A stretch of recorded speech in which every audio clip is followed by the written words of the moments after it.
All right, we are pre-approved. So now a couple things to keep in mind that you're probably wondering. And if not, I'm going to tell you anyway.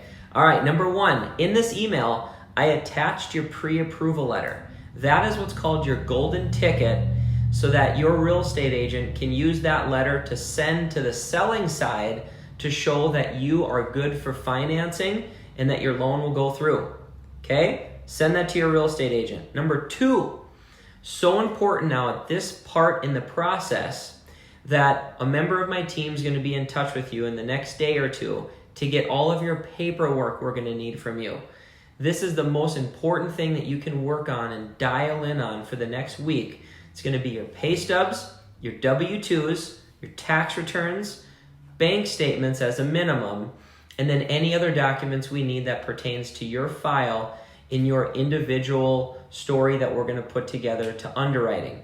These documents get you what's called your final approval. We just covered your pre-approval, but these documents now are going to get submitted and uploaded so that the underwriting team that finalizes and signs off on your loan to get you your keys, these documents is what gets you there. That's how important these documents are, and we want you to send them to us electronically, either uploading it to our portal or attaching and emailing them to us in PDFs, all right? Number three, as you're out house hunting and searching online and going to look at a couple houses, a lot of home buyers get so excited and they forget this.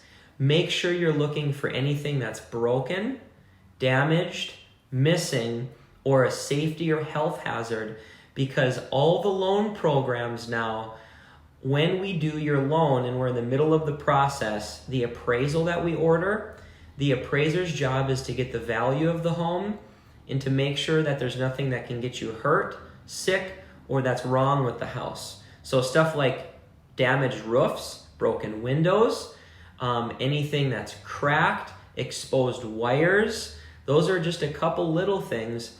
But if there's anything like that going on with the property, make sure you look at those things with your real estate agent so when you make your offer to the seller that those things can be addressed and fixed before closing, because we are going to require most of those to be done before closing. So let's talk about those.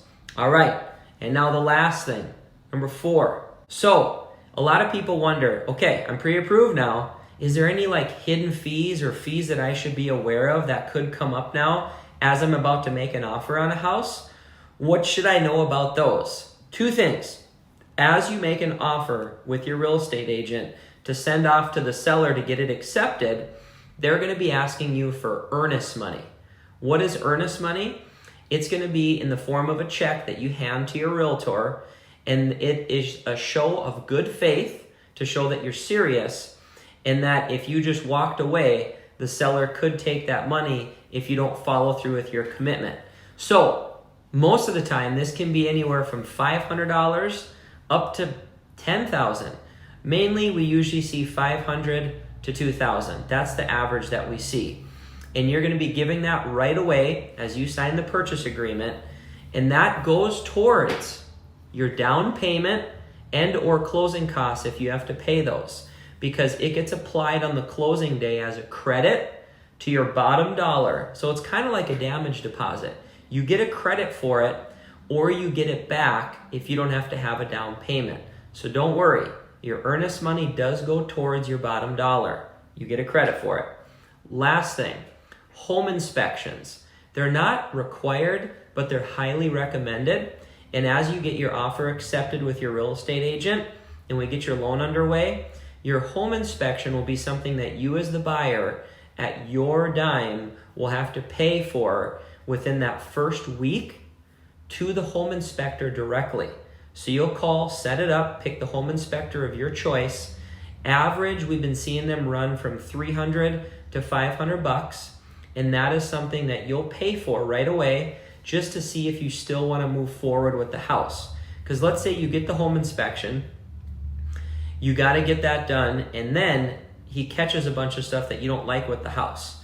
That is a time for you to go back to the seller and say, hey, I saw some stuff with the house I want fixed before I'm willing to still buy it. This is that due diligence that you can do, but the home inspection is something that you will pay for. So those are the two things that will come up right away on your expense. Okay, guys, let's go get you a house. Have a good day.